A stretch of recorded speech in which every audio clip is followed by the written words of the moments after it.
What would you do if you discovered the person you shared your bed with, your name with, your life with, was destroying you in secret? Most people imagine they'd explode, confront, break things, fall apart. Amelia did none of that. She was 32, a marketing executive at a multinational firm, living on the Upper East Side. To everyone watching, she had it all. But behind closed doors, her marriage had gone cold. Two people sharing a roof, not a life. Then came that night in the underground garage. A sound she couldn't unhear. A black Porsche she knew too well. And a realization that landed like a blade, clean, quiet, and deep. She locked the car. She turned up the heat. And then she went home, kissed her son goodnight, and began to plan. What happened over the next several months wasn't rage, it was architecture. She built a trap so precise, so patient, that by the time it closed, her husband had nothing left. Not his company, not his partner status, not even his reputation. And she did it all while holding down her job, raising their son, and smiling across the dinner table. The lesson? Silence is not weakness. Sometimes the most powerful weapon a woman carries is the one no one ever sees coming. Like this video if it gave you chills. Share it with a friend. Leave a comment. Your thoughts mean the world to us. And subscribe so you never miss a story that makes you think, feel, and grow. This content was carefully researched, built, and manually edited by our team, with the purpose of bringing you meaning, reflection, and real lessons from life. It ended in the dark, with the smell of expensive leather and cheap panic. One minute, Alex was whispering how I was the only thing that made sense in his life. The next, the locks on his Porsche clicked shut with a sound like a jail cell door. His voice, usually so confident, cracked as he told his mom over the phone that his wife, Amelia, had us trapped, turning his prized possession into an oven. The next morning was a blur of shame and HR meetings, but all I could think about was her face. Amelia. I'd seen her at company parties, always with this serene, almost blank smile. Alex told me she was a workaholic, that she'd be at the office until almost midnight chasing some promotion. I thought she was cold, that she'd let the best thing in her life, my Alex, just slip away. He used to complain about how she'd talk about her office, how quiet and empty it was except for the city lights. He made it sound like she preferred the company of spreadsheets to him. She pulled a week of all-nighters for some deal, and I remember him saying, "See, she's married to her job." I believed him. God, I was so stupid. Amelia Hayes, 32, marketing exec, always in killer heels that made me feel like a kid playing dress-up. I saw her as the caricature Alex painted, the successful, ambitious woman who'd forgotten how to be a wife. I never once thought she was the one I should be afraid of. I mean, from the outside, they were perfect, the kind of couple you hate follow on Instagram. Big shot lawyer husband, gorgeous executive wife, a cute kid named Ethan, a fancy apartment that probably cost more than my entire life. Alex made it seem like a gilded cage, and he made me feel like I was the key. He told me it was a storybook marriage for everyone else, but a silent hell for him. He said the conversations they used to have were gone, replaced by schedules and who was picking Ethan up from soccer practice. I ate it up with a spoon, telling myself I was giving him the connection he was missing. I watched them together at a holiday party once. He kissed her cheek when he got her a drink, but it was like he was checking an item off a list. Alex sold me this story of an invisible wall between them, and I saw myself as the one who could finally break through it. It was so much easier than admitting I was just the other woman. He even used their kid against her. He'd tell me how Ethan would call her at the office late at night, begging his mommy to come home. He'd frame it as her neglect, her ambition hurting their child. It made me feel so special, like I was the warm, loving presence he and his son were missing. "Just one more thing, sweetie," was what he'd imitate her saying before she hung up on their son. He'd describe her walking alone through the empty building, and instead of seeing a dedicated mother, he taught me to see a woman who was choosing her career over her family. He told me the only place he felt free was in this car, with me. The moment we were on the road, the mask of the perfect husband would come off. He'd blast some indie rock station, his hand on my thigh, and tell me how I was the only one who really saw him, Those drives through the city felt like our own secret world. We'd watch the rain on the windshield, and he'd talk about his dreams, his frustrations, and about Amelia's face, how it had started to look like a stranger's to him. He was a great talker. "When was the last time we even really held each other?" he asked me once. I didn't know then that he was likely quoting a fight they'd just had. He told me she was empty inside, that having everything had somehow left her with nothing. I thought I was the one who could make him feel full. He called her a ghost in her own perfect life. I listened and I nodded, and I thought I was his confidant, his partner. I never realized I was just a tool. When he'd pull into this garage, into this dark corner, it felt like our secret sanctuary, not a trap. This was our spot, a secluded corner where no one ever parked. That night, everything was normal, until it wasn't. We had just finished, and were catching our breath when a sound sliced through the silence. At first, it was nothing. The hum of the garage, maybe another car. But then we heard it again, a soft click, then the whisper of the climate control kicking on, not off, on. The heat. My first reaction was confusion, not fear. I thought the car was malfunctioning, but the air started to get thick, heavy. Alex was fumbling with the controls, his smooth charm evaporating into frustrated grunts. Nothing was working. We were sealed in. The dim green emergency lights of the garage seemed to press in on us, making the black leather interior feel like a coffin. And it was getting hotter. Terribly, terribly hot. Then his phone buzzed, a text message. I saw the name on the screen, Amelia, and I saw the blood drain from his face. The sounds weren't a malfunction. The sounds were a message. We were trapped in Alex's precious car, the one he bought to celebrate a promotion she probably helped him get. He told her he had a client dinner. It was our standard excuse. And as I started to sweat, my mind replayed every time he'd talked about me at work. Chloe Miller, his star designer. I was his talented protege. That's what he called me when he introduced me at company functions, his hand resting just a little too long on the small of my back. I thought it meant I was special. I didn't realize it meant I was disposable. I remember her watching us once while we were leaning over some plans. I saw a look in her eyes, and I mistook it for jealousy. I felt a smug little thrill. It wasn't jealousy. It was calculation.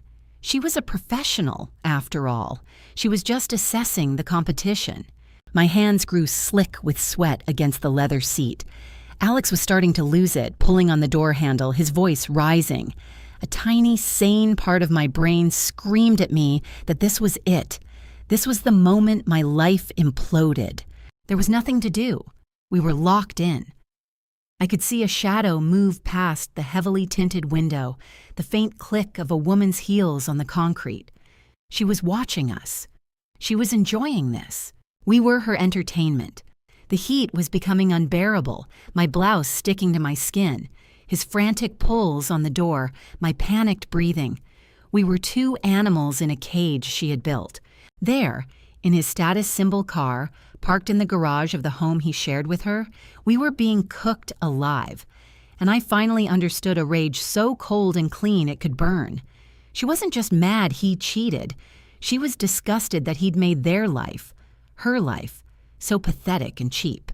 All the stories he told me about their first apartment, their college romance, the promises they'd made, were just his version. Her version was this, a quiet, methodical demolition. I saw her for a second, a silhouette standing behind a concrete pillar. The car was no longer a symbol of our passion. It was a hot box, and the rhythm wasn't love. It was the sound of Alex slamming his fists against the bulletproof glass. The windows were fogging up from our breath and the heat. In that moment, all my self-delusion burned away, leaving only terror. The passenger door was locked tight. My shoe, a black stiletto, lay on the floor mat, a pathetic little prop in our sordid drama. She knew it was me. Of course she knew. And she knew Alex, my powerful, charming Alex, was just a boy. My chest felt tight, the air thick and hard to breathe. I wanted to scream, but what was the point? She couldn't hear me, and even if she could, she wouldn't care. A different kind of plan was unfolding, one far more brutal than a simple confrontation. A screaming match would have made her look hysterical. A messy divorce would have been just another statistic. This was different. This wasn't about getting even. This was about annihilation. She wanted to burn our worlds down so completely that nothing could ever grow there again. As I heard Alex, a full partner at a prestigious firm, whimpering into his phone to his mother, I finally understood. She didn't want revenge. She wanted victory. I watched him, this man I thought was a god, crumble. He was on the phone, his voice a pathetic squeak, begging his mommy for the spare key to his own stupid car. He was so proud of this car, and his wife had turned it into our prison. My chest ached with a terrifying clarity. "She's crazy," he kept muttering after he hung up.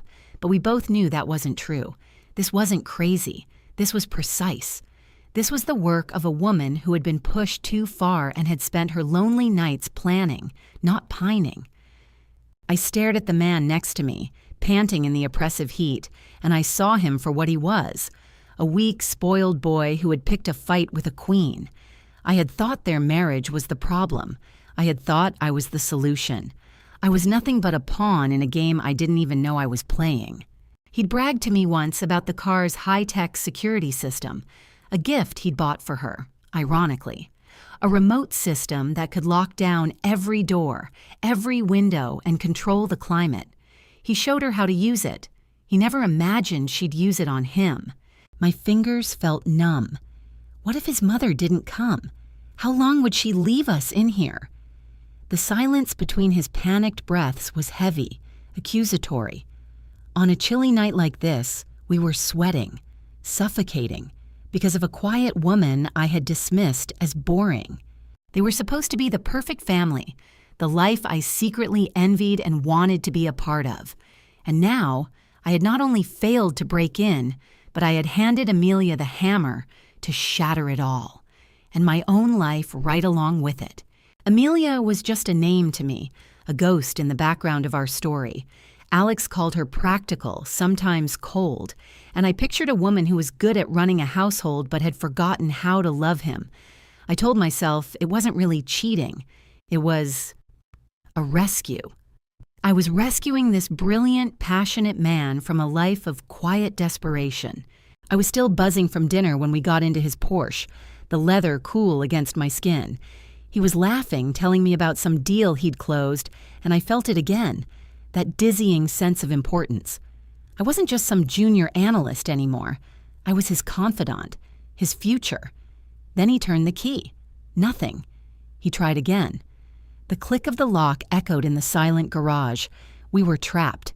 His face, usually so confident, was a mask of confusion. He tried the doors, the windows.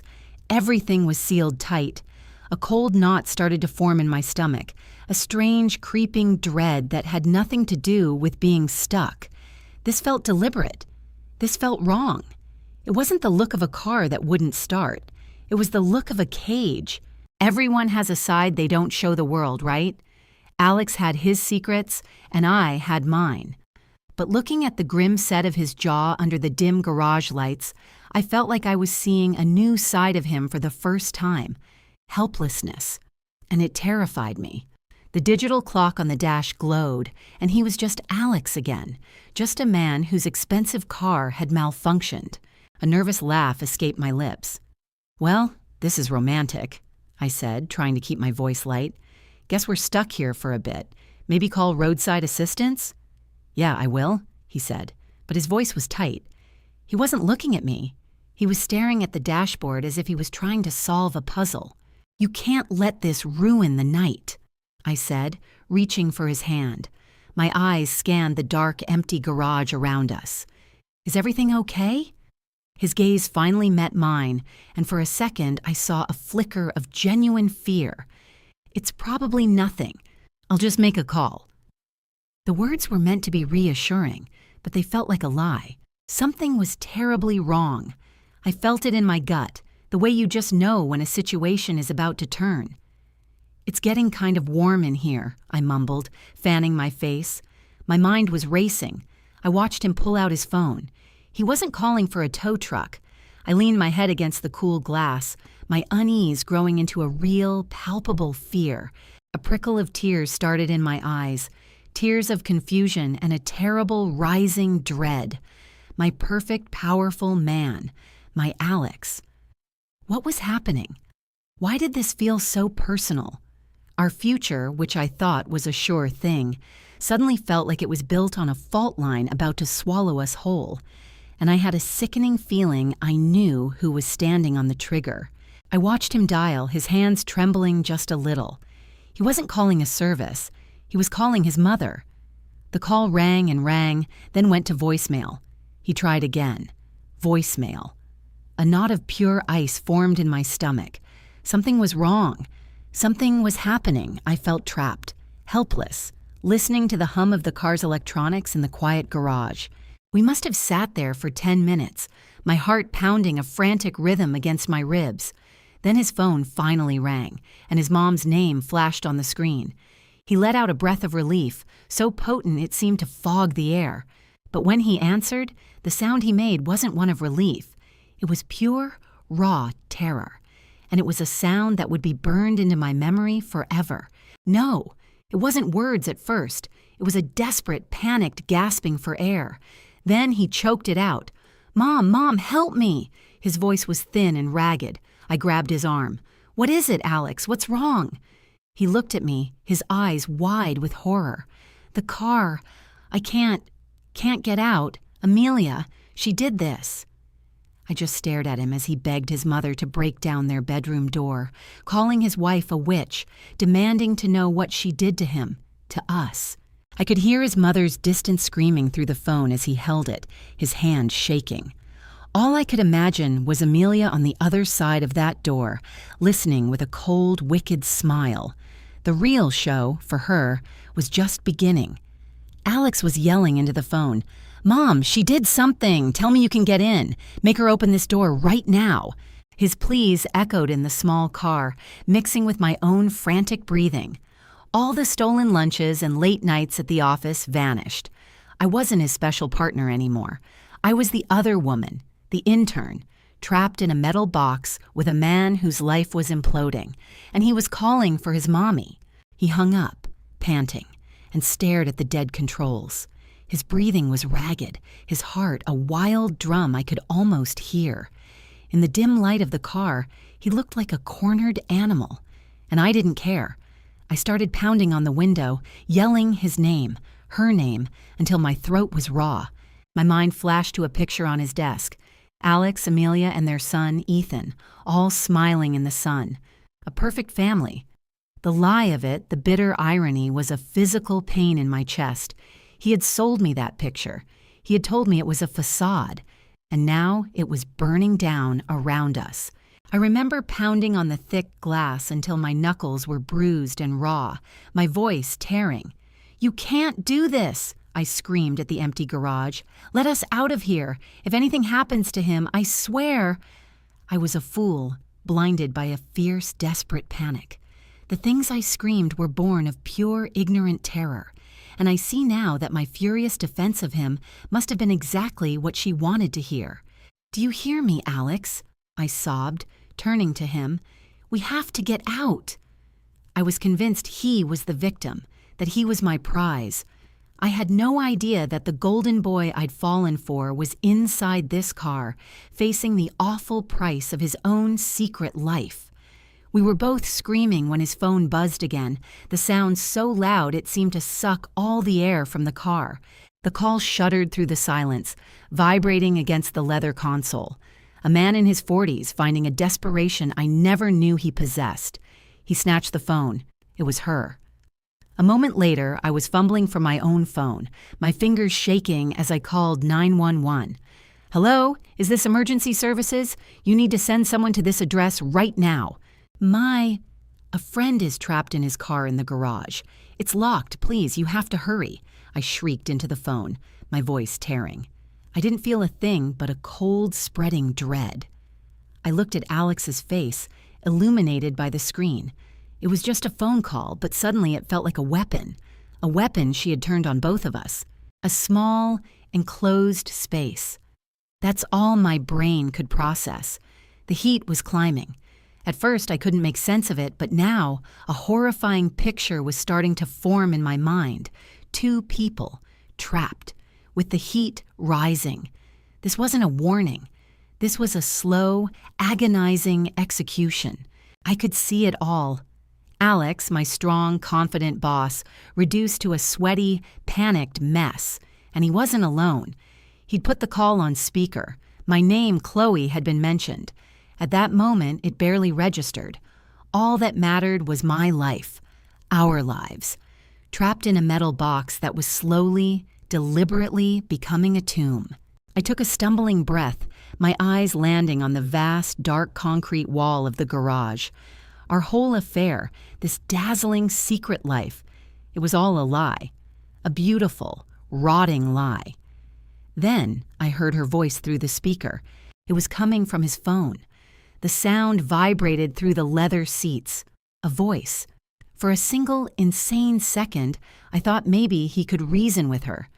Then her words came through, and the silence that followed was the most terrifying thing I had ever heard. Ice cold.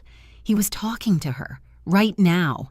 A moment later, I heard the faint, muffled murmur of his voice answering her. So quiet, so defeated. All the charm and life was gone from his voice. It had been replaced by a ragged, desperate rasp. "Amelia? Amelia?" he'd said, his voice cracking with fear. And I knew, with a certainty that chilled me to my very soul, that she was just sitting there somewhere, listening. It started with her voice on the phone, of course, a calm, collected question that cut through Alex's frantic, garbled mess. I could barely think straight over the sound of my own ragged breathing and Alex pleading in the background. "It's so hot," he gasped into the phone. "I can't breathe." My heart seized. "Just hold on, Alex, honey, what is it?" his mom had asked. But Amelia wasn't his mom. A woman knows. You know when a man is just upset, and you know when he is truly terrified. This was terror. His voice was pleading with no one. Then her voice cut through the line again, cold and calm as a winter morning. "Having a good time, Alex?" The line went utterly, terrifyingly silent. Even my own whimpering stopped. I pictured this woman, his wife, my rival, sitting somewhere comfortable and cool. I could almost feel Alex's confusion, then the slow, creeping dread as he processed her tone. It took him a moment to speak, a moment that felt like an eternity to me.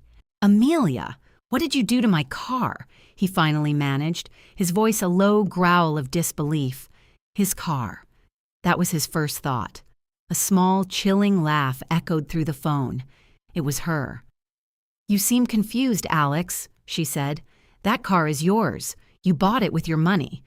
"It was never ours," she continued, and I could hear the smile in her voice. "As for what I did, I just turned your little toy into a convection oven. It must be 95 degrees in there by now. How much longer do you think you two can last?" My own voice was ragged with fury. "You're insane, Amelia." "You're crazy," Alex sputtered, his composure gone. "Open this door. Are you trying to kill us?" And Amelia, oh, her voice was light, almost amused. "Kill you? No, Alex. You and that little intern killed our family. I'm just helping you sweat out the guilt." Amelia's voice was like ice chips through the phone speaker, talking about cardio, about calories. Then it hit me, the suffocating wave of heat.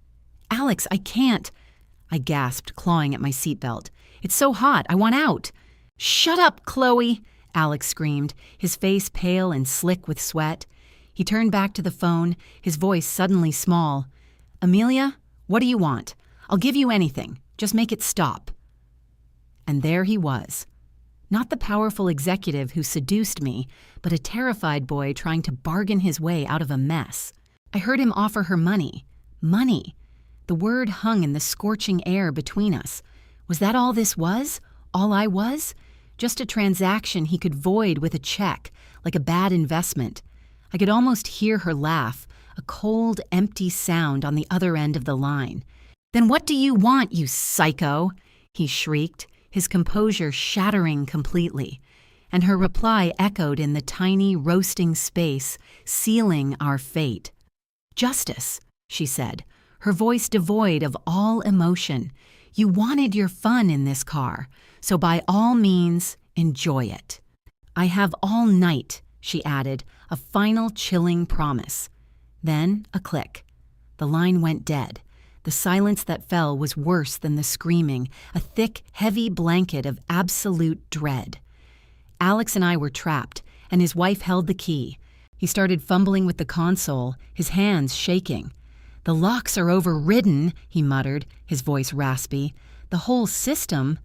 She's locked us out from the inside." I watched, stunned, as the man who was supposed to be my future dissolved into pure panic. He slammed his fist against the window, a useless, muffled thud. "Help!" he screamed, his voice swallowed by the soundproof glass. "Somebody, help us!" But we were in the private section of the garage. No one was coming. This was my smart play, dating the boss. I thought I was so clever, so special. I wasn't just another intern. I was the one who understood him. What a complete and utter fool I was. Muffled sounds started from outside. Banging. At first, I thought we were saved. I saw shadows moving, a flashlight beam cutting through the tinted window. Alex pressed his face to the glass, hope flickering in his eyes. The panic was turning my blood to ice water, even as the heat baked my skin. I kept seeing his son's face, a photo on his desk. Ethan. I was the woman who was helping destroy that little boy's family. The thought was a physical blow. I could see figures now, 2 or 3 of them, distorted through the glass. And a woman. For a horrifying second, I thought it was her, Amelia, coming to watch her masterpiece unfold. My heart hammered against my ribs. Then Alex recoiled from the window, his eyes wide with a new kind of horror. "My mother," he whispered, and the words just hung there. My affair wasn't a secret anymore. It was a spectacle. And his mother had a front-row seat. His perfect act was gone. The confident lover, the powerful man in control, he was gone. In his place was a trapped animal, clawing at the doors, his prayers choked and desperate as the air grew thinner and hotter. My own fear was a living thing, a screaming monster in my chest. The black leather of the Porsche seats felt like they were branding my skin. The world outside the windows was a blurry, silent film of a nightmare I couldn't wake from. My eyes landed on Alex. He wasn't looking at me. He was just staring straight ahead, his chest rising and falling in shallow, rapid breaths. His heart wasn't racing for me. His fear wasn't for me. He was cold to my suffering. I knew then that Amelia was in complete control. This wasn't some horrible accident. This was a prison she had designed with cold, brilliant precision. This was punishment. And Alex and I were burning at the stake. The banging on the window was frantic now, echoing in the tight space. A young man's face appeared, mouth moving, but we couldn't hear him. We were in a soundproof tomb. He looked terrified. I watched the life drain out of Alex's face. He slumped against the steering wheel. "It's over," he rasped, his voice barely audible. My own body was giving up, my limbs heavy, my mind foggy. "Do something!" a voice shrieked from outside, faint but piercing. A woman's voice, his mother's. Her panic was a fresh wave of agony. She was watching her son die, and it was my fault. The men outside were just shouting now, their movements frantic and useless. They were trying to save a man from a fortress built by his own wife. A fortress he had led me straight into. And through the hazy glass, I imagined Amelia standing there, perfectly still, watching the chaos she had created. Our terror was her entertainment. This whole nightmare was a show, and we were the stars. A terrible sadness washed over me. This was the man I had risked everything for. And in a real crisis, he was just a scared little boy, and I was just the girl he brought along for the ride. Suddenly, there was a loud thumping from the back of the car. Alex's head shot up. "The trunk release," he choked out, a sliver of hope in his voice. "She told them about the release. We waited. Our breath held, listening to the frantic scrambling outside. Seconds stretched into an eternity. Come on, I prayed to a God I didn't believe in. Let it work. A loud yank. Then nothing. Just silence. I understood then. She'd told them about the release handle because she knew it wouldn't work. She had disabled everything. It was just another turn of the knife, another way to make them, and us, feel completely and utterly helpless. A raw, guttural scream cut through the garage. "You did this! You bitch! You wanted this!" His mother. My composure finally snapped, and I started sobbing, my body shaking uncontrollably on the scalding leather. All I could think about was her, Amelia, standing out there playing the victim while her little trap squeezed the life out of us. The men outside would be looking at her confused. The poor, worried wife. What a performance. My mind was a gallery of horrors. The heat was climbing, the air thinning. Alex, my Alex, was being slowly cooked alive next to me, and all I could do was watch, my own body failing. I imagined his panic when this started, the way he would have clawed at the windows, screamed for a rescue that would never come. And she was the puppeteer, pulling all the strings. The clock on the dashboard was a blurry, meaningless shape. How long had we been in here? An hour? It felt like a lifetime. The sound of my own ragged breathing was a funeral dirge for the stupid girl who thought she'd found love. The figures outside were just useless shadows now, their movements slow and defeated. They were looking at a monster and had no idea. They probably felt sorry for her. My own pulse was a faint thrumming in my ears. I felt a number float into my delirious mind. 105 degrees. It felt chillingly accurate. We weren't just in danger. Our bodies were shutting down. I remembered something from a biology class about what extreme heat does to the human body. Your organs just stop. It's a death you wouldn't wish on anyone. But she didn't want us dead. Death would have been too easy. This wasn't a murder. It was torture, a lesson. And as that last terrible thought solidified in my fading consciousness, I heard it. A distant rising wail, sirens growing closer, a sound that promised salvation, or maybe just an official end to the show. The first siren was a distant thing, a sound from another world that barely registered through the thick, tinted glass, and my own rising panic. Then came the strobing lights, red and blue, washing over Alex's pale, sweating face. They weren't coming for us. They were here for the spectacle. I watched, my heart hammering against my ribs, as 2 police cars slid into the garage and men spilled out, their bodies silhouetted against the flashing chaos. It was all a pantomime from inside our soundproof cage. I saw an officer, the one in charge, barking orders, his voice a muffled rumble. He pointed at the Porsche, at our prison. Then Alex's mom, a frantic blur of motion, ran to him. I couldn't hear her words, but I knew what she was saying. My son is in there. She didn't know I was in here too, the dirty little secret. "Alex," I whispered, shaking his shoulder. He was already breathing heavily, his eyes closed. "Alex, they're here. We're going to get out." But even as I said it, I watched them confirm the license plate and start setting up a perimeter. They were treating our car like a bomb, not a rescue. Yellow tape unspooled, pushing everyone back. It felt symbolic, like they were officially quarantining us, the sinners, from the rest of the world.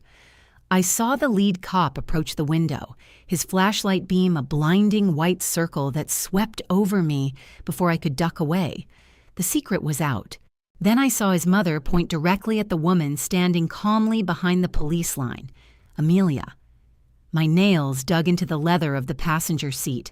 I couldn't hear the shriek, but I could imagine it. She did this, and I watched Amelia's face, waiting for the denial, the shock. There was none. Just a practiced, perfect mask of concern. She started crying on cue. It was flawless. The shaking head, the hands covering her mouth in supposed horror. She looked like the perfect, terrified wife. A goddamn Oscar-worthy performance while Alex was starting to gasp for air beside me. She wasn't just lying. She was building a new reality, one where she was the victim. The cops hesitated. Of course they did. They saw a hysterical mother-in-law and a weeping wife. Who were they going to believe? Then another officer appeared, holding something heavy and metallic. Action. Finally. A surge of hope, sharp and painful, shot through me. The sound of the window shattering next to me was like a gunshot. I flinched, glass spraying over my lap. Cold air rushed in for a glorious second. We're saved, I thought. But the officer who reached in fumbled for a moment and then pulled his arm back. The lock didn't move. The door was still sealed. Nothing happened. I could see the confusion on their faces, the dawning understanding that this was more than a simple malfunction. "Try the console!" I wanted to scream, but my voice was trapped in my throat. We'd already tried everything. The car was a brick. A beautiful, expensive 2-ton brick. "The whole system is offline," I heard one of them shout, his voice clearer through the broken window. "It feels like it's being controlled by a remote." And then, as if pulled by a string, every head outside turned to look at one person. Amelia. I saw the officer ask her a question, and my blood ran cold. She knew. This was all her. Her expression was a masterpiece of bewildered innocence. She gestured with her hands, her voice a soft, trembling murmur I couldn't quite catch. But I knew what she was saying. She was talking about the app, the stupid anti-theft app Alex had been so proud of. The one he'd shown me just last week, bragging about how he could turn his car into Fort Knox with the touch of a button. "No one can get in or out unless I want them to," he'd said, a smug grin on his face. He thought it was a power trip. I thought it was kind of hot. Now I saw Amelia outside weaving that same feature into a story of a tragic tech glitch. She was using his own pride as her weapon, painting him as the author of his own demise. The sergeant bought it, or at least he bought the doubt. I saw him nod and turn to his radio. He wasn't asking Amelia any more questions. She had given them a plausible story, an escape route from the truth. She wasn't a suspect anymore. She was just a source of information. Some kind of electrical failure has sealed the doors. We can't get them open with standard protocol. I need a tech crew and a network guy out here, now. Alex's boss turned to the small crowd. "Okay, folks, try to stay back. We've got engineers on their way." The next 30 minutes were a blur of useless, brutal noise. They tried prying the doors, then brought in some insane hydraulic spreader, the kind you see on TV after a wreck. Nothing worked. His beautiful German car, the one we'd taken on weekend trips, was turning into his coffin, and every screech of metal on metal was another nail. And Amelia just watched. She stood there, perfectly still, as they tried to tear her husband's car apart. She wasn't worried. She was observing. This was her project, and she was checking on its progress. The police weren't investigators. They were just the tools she was using to finish the job. And then it hit me. This wasn't just for him. This was for me. The police fighting to get in, his mother screaming, the media that would inevitably show up. It was all part of the punishment. She wasn't just getting rid of a cheating husband. She was publicly crucifying his mistress, me. Just as I thought the heat couldn't get any worse, I saw her phone light up. She answered. I watched her listen, her face a careful blank.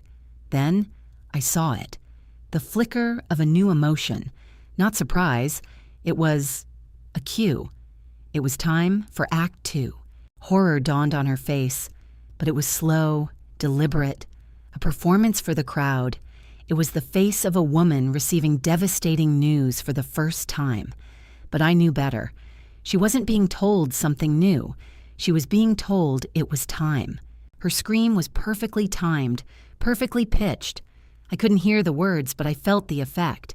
A new wave of alarm rippled through the cops, and right at that moment, the faint hum of the car's climate control, the last little sign of life, went silent.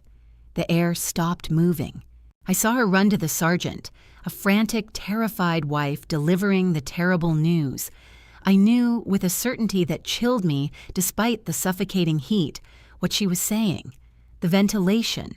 She had just cut off our air. "Oh, God, Alex," I gasped, shaking him. His eyes fluttered open. "Chloe, it's so hot." Her words outside had become our reality. We were going to suffocate.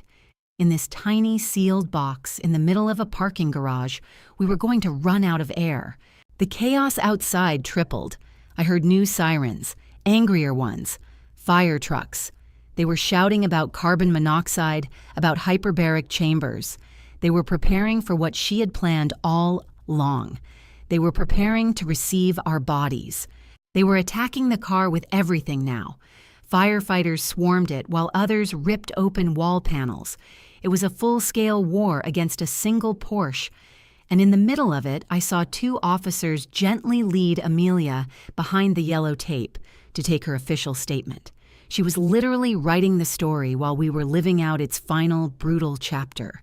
The heat was a physical presence, pressing down on me, stealing the breath from my lungs. Alex had passed out. I watched Amelia talking to the cop, so calm, so rational, as the man she married was being cooked alive just a few feet away. She was meticulously crafting her alibi, detail by excruciating detail. What kind of woman does that?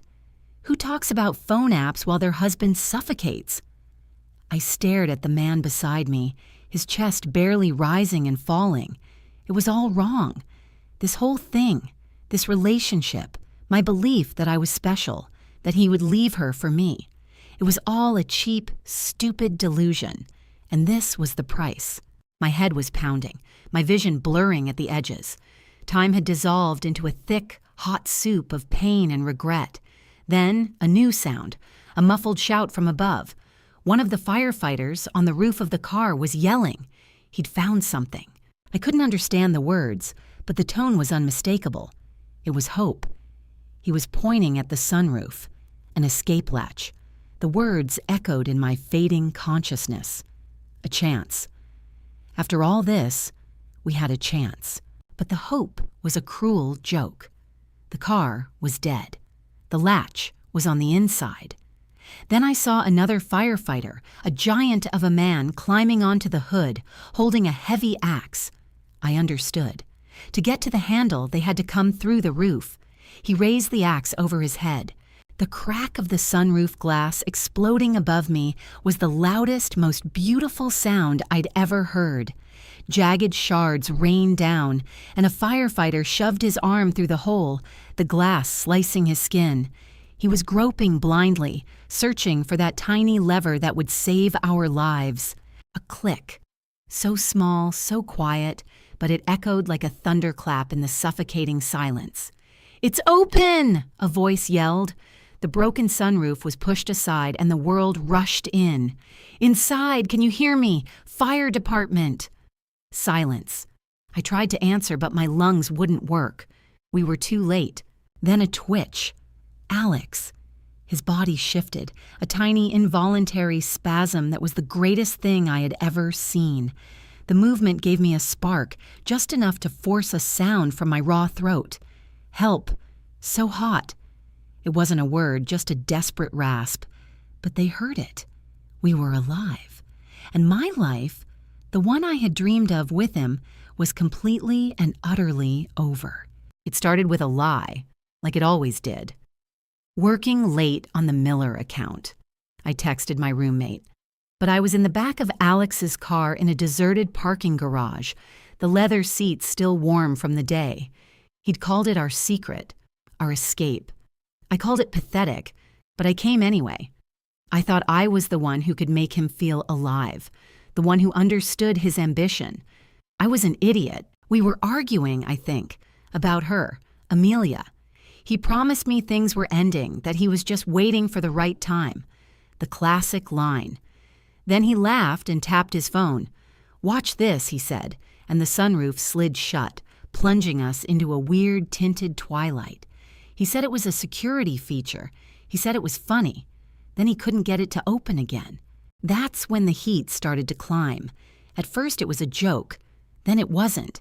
It was like breathing soup. I remember clawing at the door, my nails scraping against the glass, my vision starting to swim with black spots. My body felt like it was cooking from the inside out, a horrible wet heat that stole my breath. Alex was yelling, then he wasn't. Everything went quiet except for the buzzing in my ears. I came to with the sound of shattering glass. Light flooded in, so bright it hurt my eyes. There were men in heavy coats yelling, their voices muffled like I was underwater. Someone was touching my neck, cutting my blouse open. I heard a gasp, and I thought, vaguely, that my skin must look awful. They said something about Mount Sinai, a name that sounded 1,000,000 miles away. They lifted me onto something hard and wheeled me across the concrete. The movement made me want to throw up.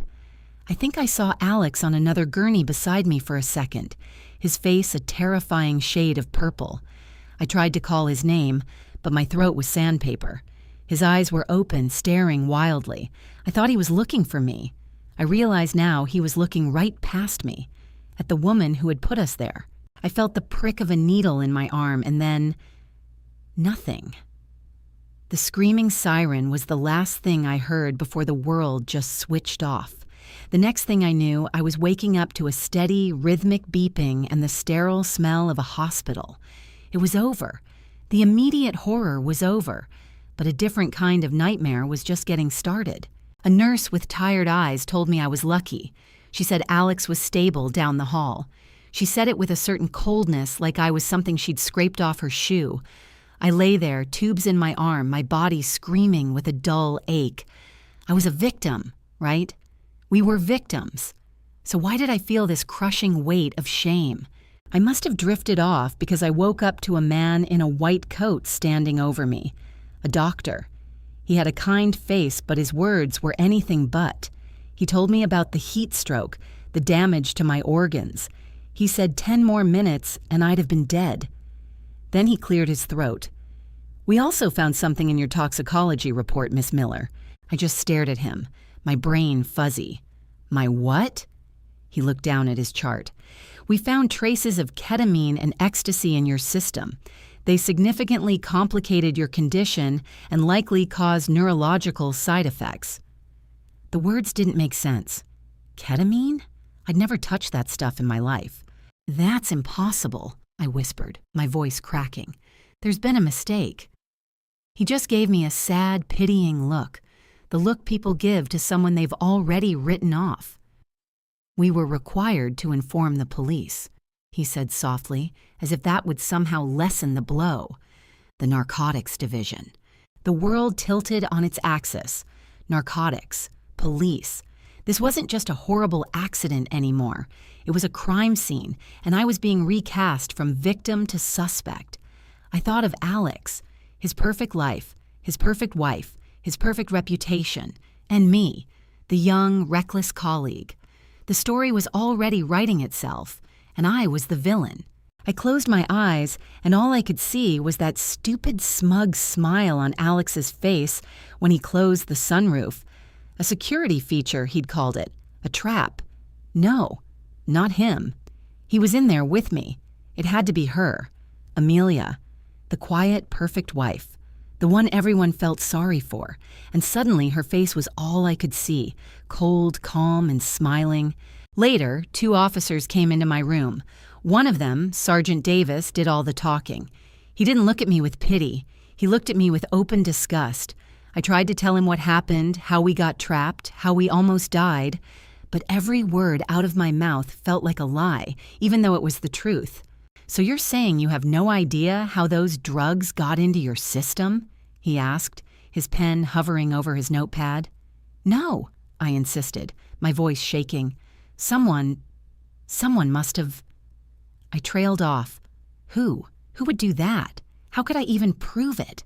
It sounded crazy. It sounded like the rambling of a junkie. "And the car," he continued, not even looking up. "Mrs. Hayes said her husband was very proud of the remote security system, said you could control everything from his phone." My blood ran cold. I remembered Alex bragging about it, showing me how he could turn on the AC from his office. I had thought it was cool. I must have nodded because the sergeant made a note. So you were aware of this feature. It wasn't a question. It was an accusation. My silence was my answer. My knowledge was my guilt. He didn't need to say anything else. I wasn't the other woman anymore. I was the drugged-up homewrecker who tried to kill her married boyfriend. After they left, I just lay there, staring at the ceiling tiles. The beeping of the monitor was the only sound. Every beep felt like a nail being hammered into my coffin. I thought about Alex's mom, his family, the story they were hearing, the story they would believe. It was perfect. I finally understood the look on Alex's face when they pulled him out. It wasn't just fear or pain. It was the shock of total and complete betrayal. He wasn't looking at a stranger who'd saved him. He was looking at his wife, the architect of his destruction. He knew. She did this. Amelia. She hadn't wanted to kill him. That would have been too simple, too merciful. She wanted to ruin him. And to do that, she needed a villain. She needed a scapegoat so plausible, so perfectly flawed that no one would ever think to look at the grieving wife. She needed me, the young, ambitious girl from the office, the one who was stupid enough to believe she was special. She didn't just trap us in that car. She trapped me in a story I could never escape. She let him live, but she buried me. And the worst part? It worked. It was working beautifully. She knew Alex would be saved, but his reputation would be scorched beyond recognition. He was alive, yes, but he would forever be the man who almost died in a car with his drug-addict mistress. That was a stain that would never wash out. I was collateral damage, a pawn in a game I didn't even know I was playing. When the doctor came back to check on me, his face was grim. He mentioned Alex again, something about him being stable. But then he looked at me, and his expression hardened just a little. "Your situation is a bit more complex," he said. He started talking about the hallucinogens again, using clinical terms that made my stomach churn. He said the combination of the drugs and the extreme heat had done a number on my nervous system. He used phrases like cognitive impairment and potential memory loss. And then he dropped the final bomb. We were, of course, required to notify the police narcotics division. The words hung in the sterile air. Alex's affair was a family drama, a scandal. My alleged drug use was a felony. In that moment, the entire narrative shifted. I could practically feel the world outside my door turning against me. I wasn't a girl who made a mistake anymore. I was a criminal. I was the reason this happened. My affair with Alex wasn't just a betrayal of his wife. It was now the motive for a crime they believed I committed. A wave of whispers must have been spreading through the hospital waiting room. Sympathy for their precious son was curdling into judgment. Alex wasn't just the victim of a freak accident. He was the fool who got caught, the golden boy who got tangled up with the junkie from the office. His perfect life shattered, and it was all my fault. My eyes found his wife, Amelia, across the way. I was waiting for the tears, the breakdown. Instead, she just stood there, watching them fail with this chillingly calm expression. I told myself it was shock. Now I know better. It was the quiet pride of a chess master watching her opening move play out perfectly. She never planned on the overdose, but damn, did it fit her narrative. Then 2 cops showed up, a Sergeant Davis leading the way. They were talking about a drug report. He flashed his badge and went right for Amelia. "Ma'am, we need to get a more detailed statement from you." "Whatever you need, Sergeant," she said, her face a perfect portrait of the grieving, helpful wife. He escorted her into a side office. She would have fed them the story she'd crafted so carefully. The worried wife, finding her husband in a nightmare scenario, crying at all the right moments, expressing confusion and heartbreak. She would tell them everything they needed to hear to see me as the monster. "How did you know about the remote system?" he'd ask, and she'd give that sad little smile. Oh, Alex was so proud of it. A security feature, he called it. She would use his own words, his own pride, as a weapon against him, against me. And it would sound so tragically, horrifyingly true. Anything unusual about his state of mind? He'd press, and she'd sigh. the picture of a neglected wife. He was so stressed with work, so distant. She would paint a picture of a marriage in trouble, a man pulling away, an affair that was so much more than a fling. She wasn't just destroying his career, she was rewriting their entire history, and I was the villain on every single page. "Can you tell me your name, miss?" was the first thing I remember hearing. My head felt like it was full of cotton and fire. I looked at the cop leaning over my hospital bed, his face a blurry mix of pity and suspicion. "Where's Alex?" I mumbled, tasting smoke. "Is he okay?" All I could think about was him, even then. Let's get one thing straight. I knew he was married. I'm not an idiot. But Alex had this way of making you feel like you were the only person in the world.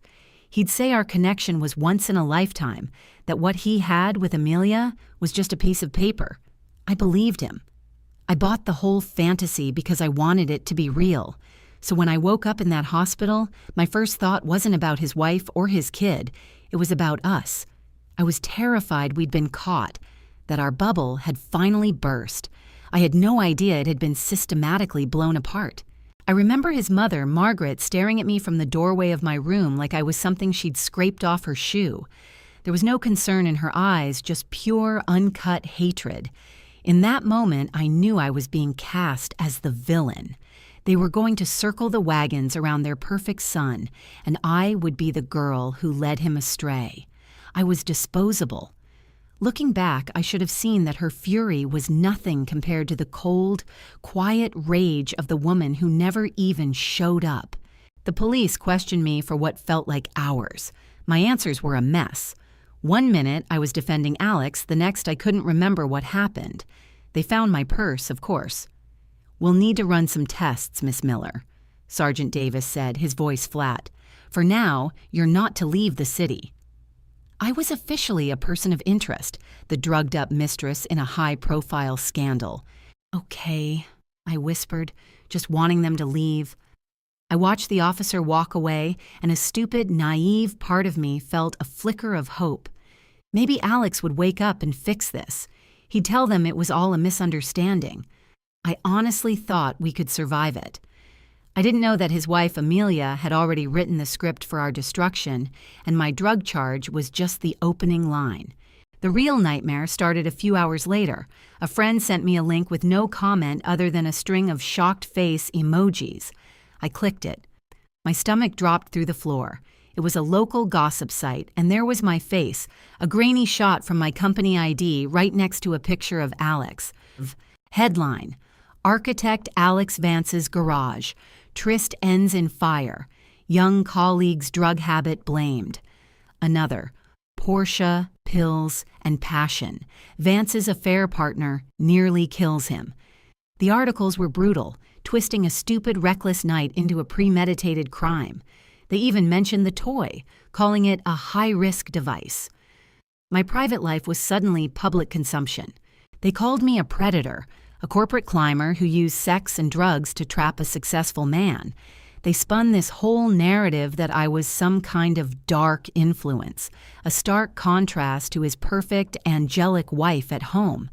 The posts were everywhere, replicated by dozens of accounts, each adding a new, sordid detail. My mistake wasn't just having an affair. It was having one with a man whose wife was a goddamn military strategist. She had everything. Photos of me and Alex leaving the office late, a shot of his ruined Porsche, the sunroof gone, looking like something out of a war zone. The keywords were pure poison, designed for maximum shame. Chloe Miller, homewrecker, drugs, Vance affair. My name was being searched more than I could have ever imagined, for all the wrong reasons. And of course, people ate it up. A story about a rich, handsome guy cheating with his younger colleague? It was digital catnip. Within 24 hours, I was infamous. Hashtags like #Chloe the Wrecker were trending. My entire life was being judged and condemned by strangers on the internet. The comments were like 1,000 tiny cuts. What a tramp! She deserves whatever she gets. Look at her, totally a clout chaser. His poor wife, Amelia. And the one that should have tipped me off, the one I only understood later. Y'all are blind. The wife is a genius. This is revenge porn, but for his career. I was the perfect scapegoat. Everyone hated me, which made it easier for them to feel sorry for Alex, the brilliant man who'd been led astray. But slowly I saw the narrative shifting. Amelia wasn't just the poor, cheated-on wife anymore. She was becoming a folk hero, the woman who fought back. I was just the cannon fodder she used to start her war. She never came to the hospital, not once. While I was dealing with cops and doctors and dodging calls from reporters, she was out there, feeding the fire. I felt so alone. Alex was in a coma, his family hated me, and the woman whose life I'd helped disrupt was methodically taking apart mine. My legal situation was a disaster. With the drug charges, my testimony was worthless. Alex was out of commission, and the court of public opinion had already sentenced me. My career at the firm was over before I was even discharged from the hospital. Everything I'd worked for was gone. I got a call from HR. My access had been revoked. I was being placed on indefinite leave, a corporate death sentence. My friends stopped answering my texts. The life I knew had evaporated in a cloud of smoke and scandal, all because I believed the lies a handsome married man told me in a dimly lit bar. I thought about his son, Ethan. I'd seen pictures of him on Alex's desk. This scandal would follow him forever. The life Alex and I had dreamed of, this secret little world we thought was just ours, was actually a bomb. And Amelia had just lit the fuse, burning everything and everyone to the ground. This was her design. I see that now. She didn't want a quiet divorce. She wanted annihilation. She wanted Alex to wake up to a world where he had nothing left, no career, no reputation, no wife. And me? She wanted me to be the public face of his downfall, the scarlet letter he could never erase. I found out later that on the morning of the fire, right after she'd made that scared 911 call, she calmly took their son out of preschool for a special park day. It wasn't about protecting her child from trauma. It was about clearing the board, securing her king before she sacrificed her pawn, me. 4 days later, a nurse told me Alex was awake. For a second, I felt a rush of relief. He would fix this. He would tell everyone the truth. But then she added that he was asking for Amelia, screaming for her, cursing her name 1 second, crying for her the next. He wasn't asking for me. He never called. No one did. I saw the news alert a day later. Amelia Vance files for divorce. And then I knew. The calm delay of her 911 call. The perfectly placed leaks to the media. The drug charges that landed squarely on me. It was all her. I wasn't the love of his life. I was just the tool for her revenge. And God, she used me perfectly. Looking back is agony. I see every little lie I told myself. It started with drinks after work. He'd talk about how misunderstood he was, how he and Amelia were more like roommates. It's the oldest line in the book, and I fell for it completely.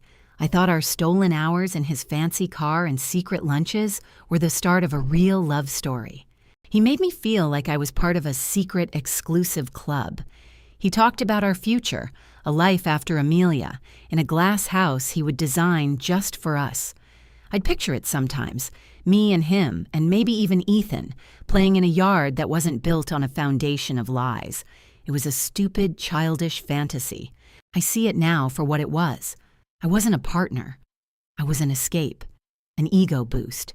And when things got messy, when the fire happened, I was the liability he couldn't afford. The cold dread his mother must have felt. I feel it now. Amelia wasn't protecting her home from me. She was burning it down to make sure Alex couldn't have it either. His mother probably saw me as the cause of all this, the sniveling, ambitious girl who ruined her perfect son.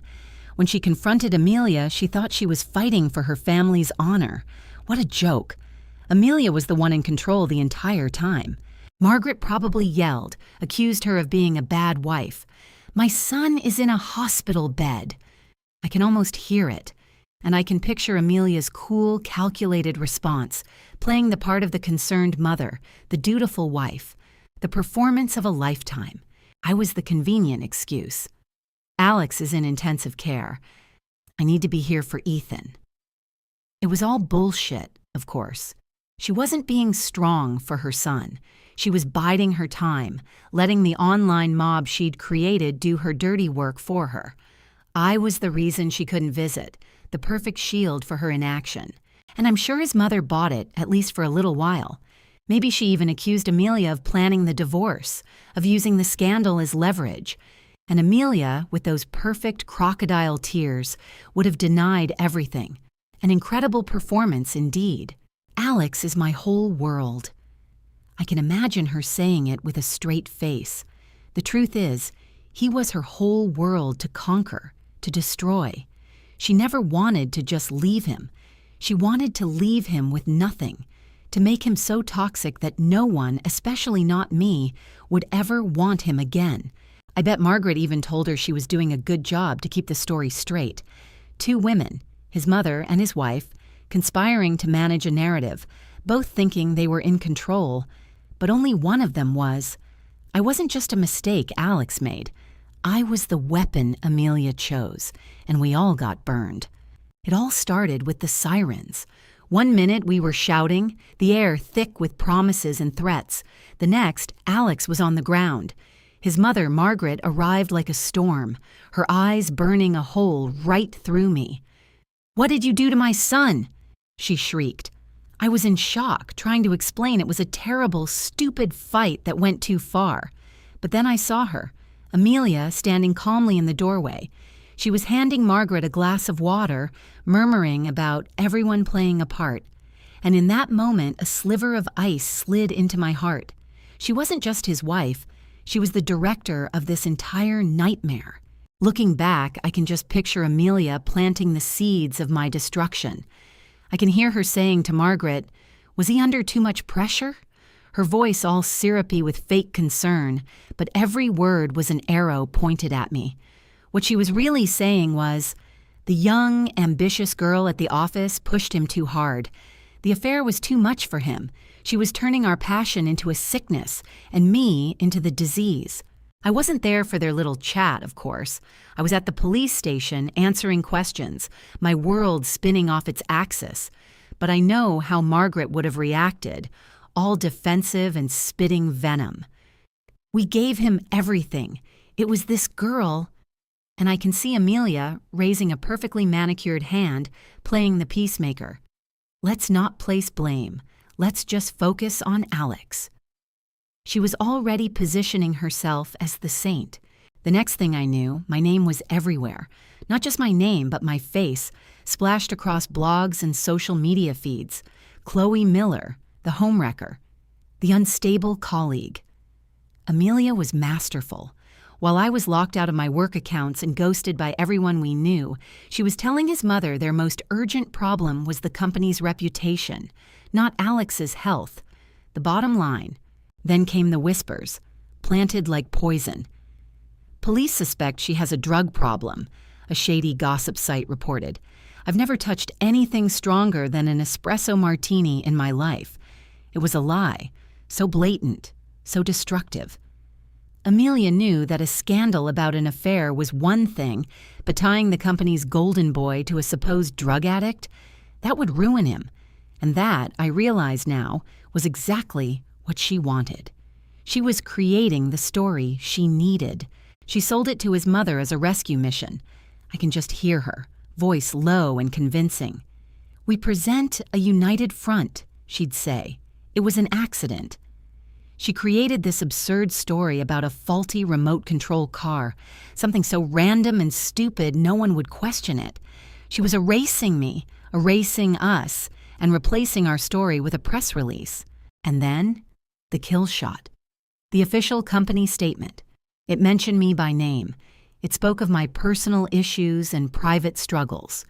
It expressed sympathy for Alex, who had no knowledge of how troubled I apparently was. In one swift, corporate-approved paragraph, she turned me from his partner into his predator. I wasn't just the other woman. I was a crazy person who had victimized him. It was a perfect, elegant checkmate. She built a narrative fortress around him, branding him a victim while simultaneously portraying me as unstable. It wasn't about an affair between two consenting adults anymore. No, it was simpler. It was a faulty product and a troubled girl. Blame the car, blame me. Anything to hide the truth of what he and I were building together. Second, we control the narrative. I later heard she told his mother, Margaret, holding up her phone. See? The comments are on our side. People sympathize. We just need to pay the right people to push that sympathy. The story is a loyal wife, standing by her husband after he was targeted by a predator. We'll just bury them in so much information that the truth gets lost, she'd said. The only story anyone will remember is the one we wrote for them. I imagine Margaret staring at that screen, not getting the tech, but understanding the brutal power of a well-told lie. My lie, the one that erased me. I imagine his mother, Margaret, worrying about the cost. "This sounds expensive," she probably said, and I can just hear Amelia's smooth reply, "It's a necessary cost, an emergency." She probably offered up their joint savings, framing it as a sacrifice for the family, the perfect, loyal wife. That single act, her willingness to spend their money, probably sealed the deal for Margaret. It made her look like she was all in, fighting for her husband. But she wasn't fighting for him. She was buying the weapons for his execution, and his own mother was helping her load the gun. She sold them a story of salvation, and they bought it hook, line, and sinker, Margaret agreed. She made the calls. She became Amelia's mouthpiece. And as soon as his mother was on board, Amelia had total control. She probably sent Margaret off to get some rest, her mind already spinning with the next 10 moves. His own mother became a pawn in a game she didn't even know she was playing, a game designed to destroy the very son she was trying to protect. I see it so clearly now. The moment Margaret was out of sight, Amelia's mask of concern would have dropped. She used a mother's love as a weapon, twisting it to serve her own cold, calculated revenge. They thought they were on a rescue mission, but they were just actors in her play, following her script to the letter. I was never the real target. I was just collateral damage, a convenient tool she could use to create the chaos she needed to burn Alex's world to the ground. The company's statement was just the first shot, a masterpiece of corporate bullshit, expressing sympathy for me while confirming I was the entire problem. His mother did her part perfectly. She called her society friends, her contacts in the media, repeating the lies Amelia had fed her. She was poisoning the well, all in the name of protecting her son, while actually helping his wife dig his professional grave. And it worked. The narrative online began to shift. Headlines changed from CEO in violent domestic dispute to Alex Vance, victim of manipulation. The story of the addict mistress took hold. The tidal wave of public opinion that was supposed to drown me was expertly redirected by Amelia to drown him instead. The truth didn't just get buried, it was suffocated under an avalanche of their money and her lies. This was her endgame. She created a 5-front war for Alex to fight. The police, his investors, the media, his own lying family, and me, the woman he supposedly loved, now silenced and painted as a monster. He was completely trapped, drowning in the chaos she had choreographed. He couldn't reach me, couldn't trust his own family, couldn't save his own company, and she just stood back, watching the beautiful, intricate catastrophe she had set in motion. A friend who still works at the company texted me a few nights later, a screenshot from an internal chat. Alex was losing it in the hospital, refusing his meds, demanding to see Amelia. He was calling for the one person who was systematically destroying him. The irony was so thick, so bitter, I almost choked on it.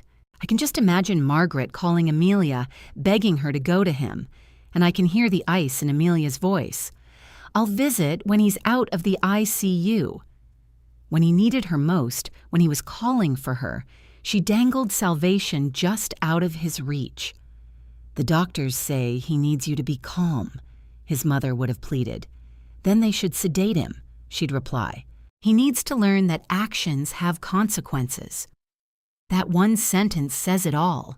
She wasn't his wife anymore. She was his judge, jury, and executioner. She hung up on his mother, leaving Alex alone in that hospital bed, reaching for a ghost. He was falling, and she just watched.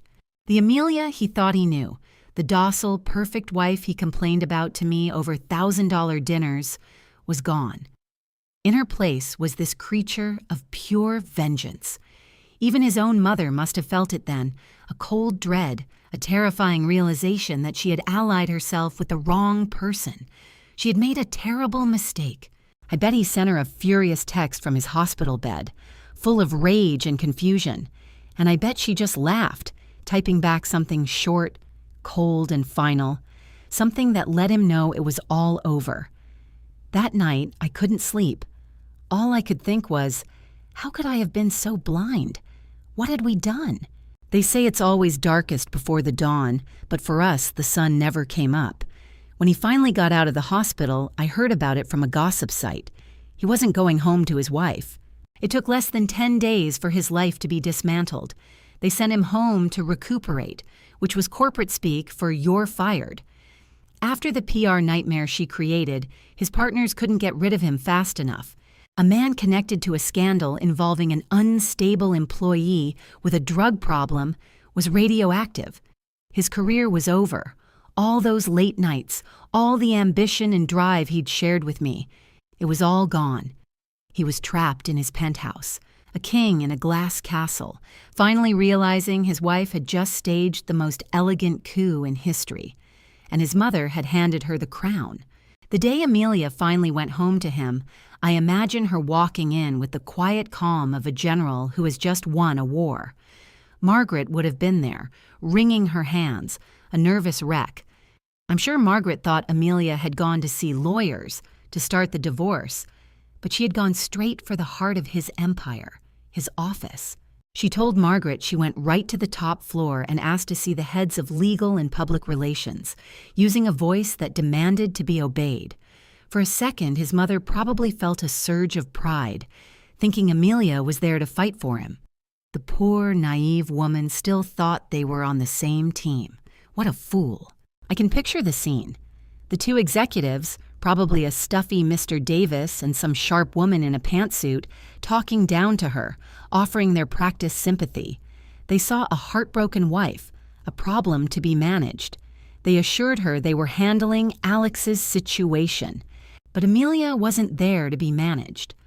"I'm not here to point fingers," she would have said, her voice like steel. "I'm here to discuss a plan." A plan. Even Margaret must have felt a chill at that word. It wasn't a negotiation. It was a verdict. She probably fed Margaret some story about how she defended him, about how she argued that his legacy shouldn't be destroyed over his personal life. And Margaret, desperate to believe, would have eaten it up. She wanted to believe the life her son had built. The life she was so proud of wasn't just a house of cards about to be blown down by the woman he had wronged. Of course, I heard the executives were fighting it. Alex told me Mr. Davis was going on about brand integrity and partnership clauses, acting like it was all just a negotiation. They were all treating her like some hysterical wife. They didn't get that they were talking to a shark. And I, hearing Alex's version, still believed she was trying to save him. Then he told me about the paper she pulled out. A letter of intent, he called it. The deal was for Alex to sign away 30% of his shares to his partners, for way less than they were worth. I remember thinking, even then, that it felt wrong. Why would his own wife propose something that would gut him like that? She demanded in return that the company clear his name, give him a huge payout, and a lifetime title as an honorary director. To me, it sounded like a strategic retreat, a way for him to save face. He said she'd spent 3 days locked up with lawyers. I pictured a loyal wife fighting for her man, not forging the bars of his cage. It took a while for the full picture to hit me.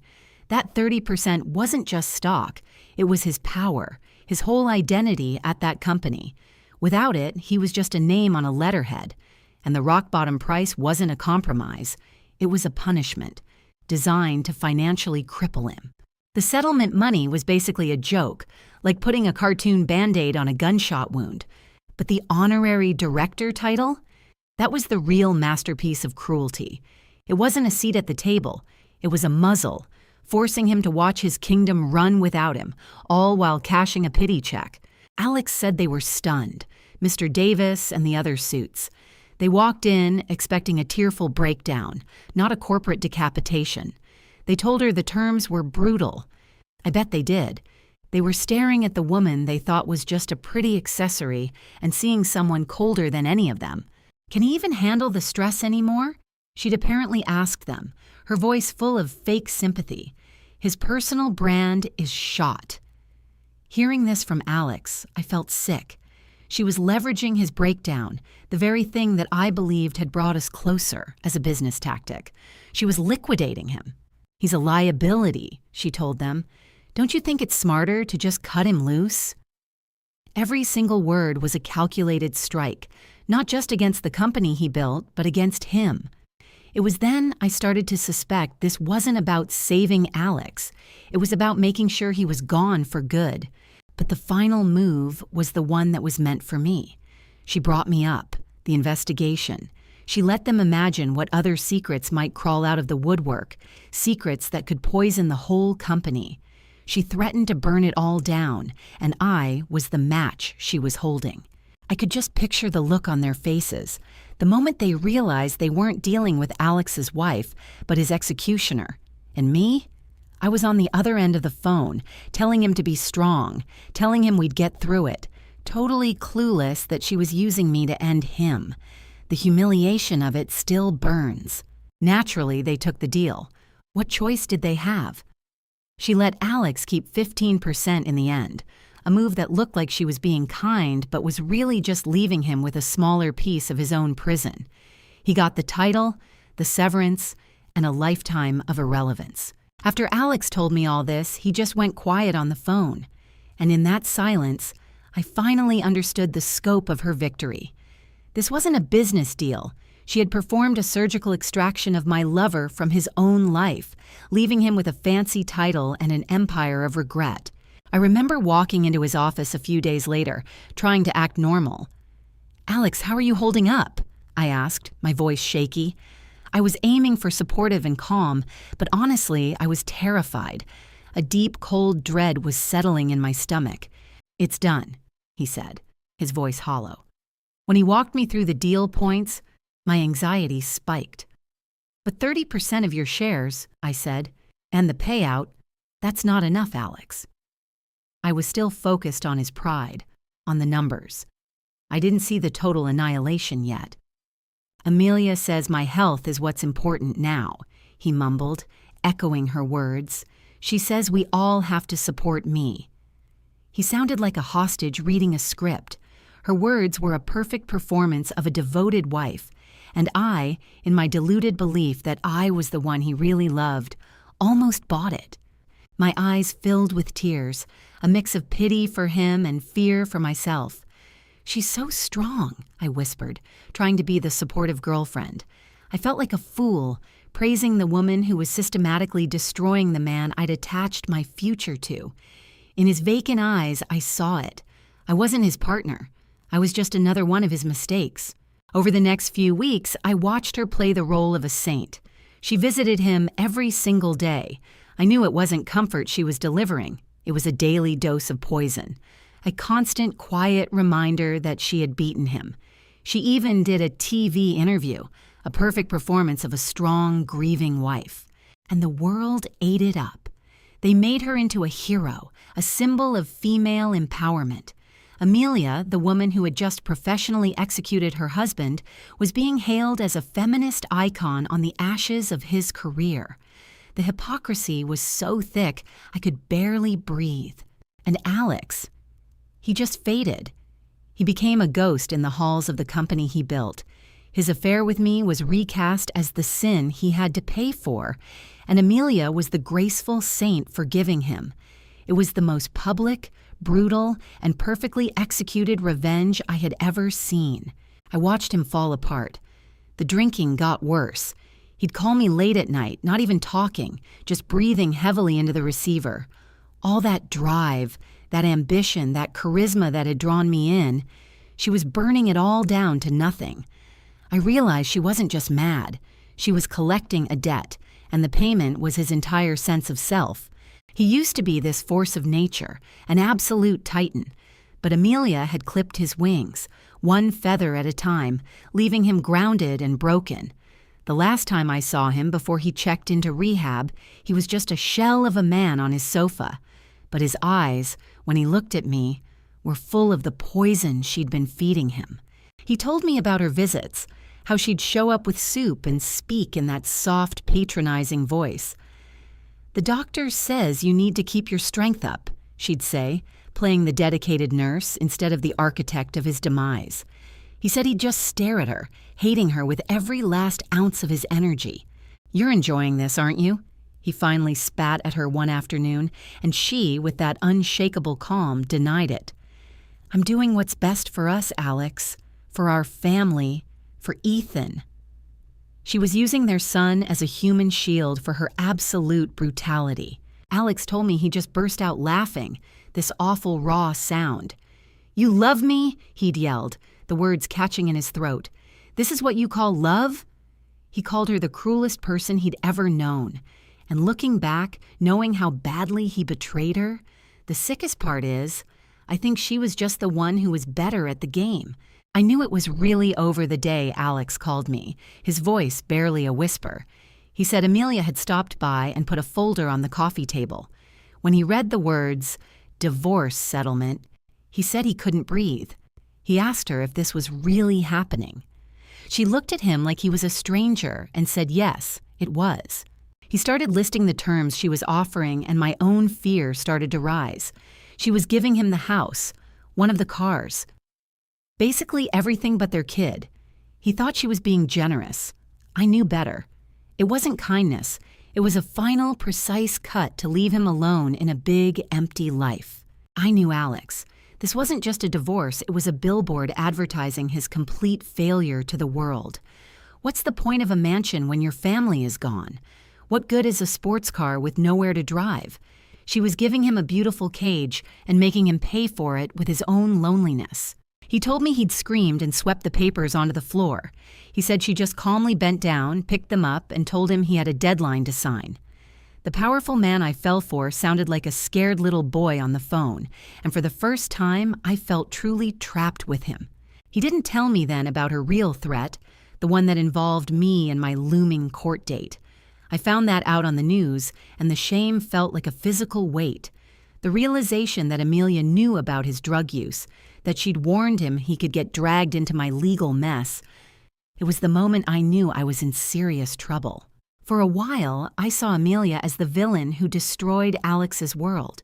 It took me too long to realize he'd handed her the blueprint for his own destruction.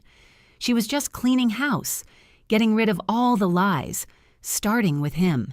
She was turning him into a ghost, and I was going to be haunted right along with him. My trial felt like the final act of the public destruction of Alex. Watching the news reports, I prayed they wouldn't mention his name. But of course they did. I got a suspended sentence, 2 years, for cooperating.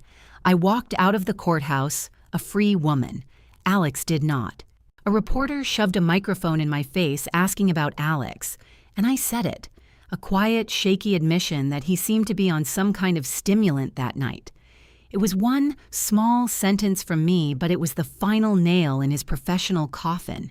The backlash was immediate. The internet exploded. Suddenly, Alex wasn't just a charming executive who had an affair. He was a drug user, a degenerate. They called Amelia a saint. I had to shut my laptop, the hateful comments blurring as I started to cry. I wasn't his lover anymore. I was just the girl who had ruined him. I used to tear out the magazine pages. Alex smiling in front of some new skyscraper was my vision board for the future. Now every news alert felt like a paper cut. The perfect life we were building, the one he swore was just around the corner, was just a pile of digital confetti. He wasn't the brilliant architect I fell for anymore. He was a hashtag, a meme, a disgrace. The fallout at the firm was a Category 5 hurricane. I was there for it. The stock ticker in the lobby looked like a heart monitor flatlining. Projects we'd celebrated with champagne just weeks before were gone overnight. The partners' wives, women I'd networked with, suddenly had full voicemails. Then came the layoffs, a quiet, brutal culling to save a company that was already dead. His 15% stake, our ticket out, he'd called it, wasn't worth the paper it was printed on. Worse, the fine print on his contracts pulled him into a personal black hole of debt. It took 72 hours to erase his entire empire, and I heard she, Amelia, walked in one last time to have him sign the last piece of paper that ended it all. I went to the penthouse the next afternoon using the spare key he'd given me, the one he said was for our future. The place felt like a tomb. Heavy drapes were drawn tight against the world, and the air was thick with the smell of defeat. I found him on the sofa, folded into himself, like a ghost of the Titan I knew. The whole apartment reeked of stale cigarettes and something cheap from a bottle. He'd lost so much weight, his face was all sharp angles, and there was gray in his hair that I swear wasn't there last Tuesday. He looked up, and for a split second, his eyes lit up, thinking I was her. When he realized it was just me, the light just died. "What are you doing here?" he mumbled, his voice a gravelly mess. I spotted the divorce decree on the coffee table, signed and final. My heart did this weird, painful flip. I tried to pull him to his feet, but his legs just buckled and he slid to the floor. I knelt down with him, my strong, powerful man sobbing into my lap. I just held him as he came undone on a rug that cost more than my car. He told me she just stood there while it happened, watching him break, said she told him he was free now. He let out this laugh, a jagged, awful sound that still echoes in my head. "Free?" he choked out like it was the cruelest joke in the world. He whispered her final words to me, his voice shaking with a rage that had no energy left. "I have nothing," he'd cried to her. "My company, my money, my home. Amelia, does this make you happy?" He said she just calmly told him it was never about happiness. It was about reclaiming what was hers. 7 years of her life. He told me what she said next, and it was like a light bulb going off in a horror movie. She'd told him he'd played her for a fool and then asked, "Tell me, Alex, did you ever for a second deserve me?" He told me he just stared at her. He had nothing to say. And in that moment, I realized I didn't either. She admitted she'd wanted to ruin him from the second she found out about that other woman. About me. She wanted him to free fall from the top of his world into the deepest, darkest hole imaginable. Listening to him repeat her plan, a cold dread washed over me. I was the trigger, and God help me, she was right to pull it. And I did it.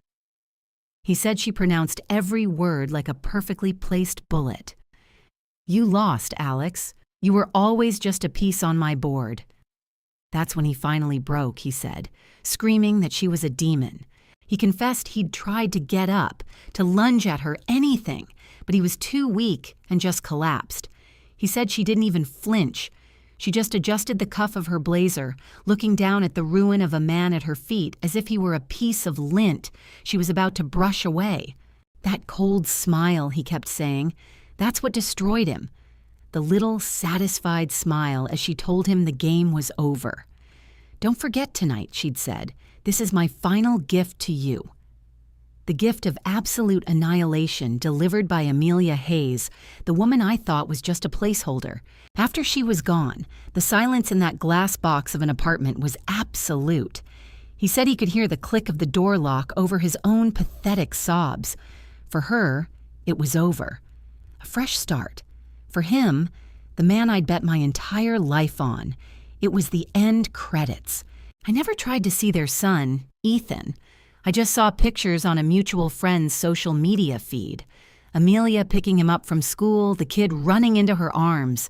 She was kneeling to catch him, and I knew, with a certainty that burned, that she was giving that boy the only thing that mattered. I bet if she cried, it wasn't for him. It was for her own goddamn freedom. When she told her son she was happy, I'm sure she meant it. It was just the two of them now. I wasn't even angry anymore. I was just this hollowed out thing filled with regret. The biggest lesson Alex ever taught her, ironically, was that she didn't need him. I heard she took the settlement and her own money and launched a design firm. Turns out a woman's real safety net isn't a man, it's her own guts. And Amelia's firm was a success. Of course it was. She moved out of that penthouse and bought a house, a real one with a yard for Ethan. I drove by it once late at night. The lights were on and it looked so warm. It looked like a life. I never called her. What would I say? But I felt the cutoff just the same. My world had revolved around Alex, and with him gone, I was an outcast. My key to the penthouse was useless. My name was toxic at the firm. I wasn't just his mistress. I was the price he paid. I don't know where Alex went. Rumor is he sold off what little he had left and moved somewhere quiet down south to lick his wounds. Maybe he's starting over. I hope so. But sometimes, in the dark, I remember the charming, powerful man I fell for and wonder how I got it so wrong. Maybe this was the only way it could end. About a year later, I saw her across the street picking Ethan up. She looked solid, unshakable. I saw online that a drawing Ethan did won some local prize. It was him and his mom under a giant tree, a tree where a father was supposed to be, and it hurt for all of us. Alex tried calling her once, long after. He told me before he disappeared. Her number was disconnected for him. He was a ghost she'd exorcised. Their story was over. She was the hero of hers now, the woman who fought back, who burned it all down to build something better for herself. But what about the nights? When the house is quiet and her son is asleep, does she ever feel that victory is cold company? My own guilt is a quiet roommate. I defended his lies. I believed I was special.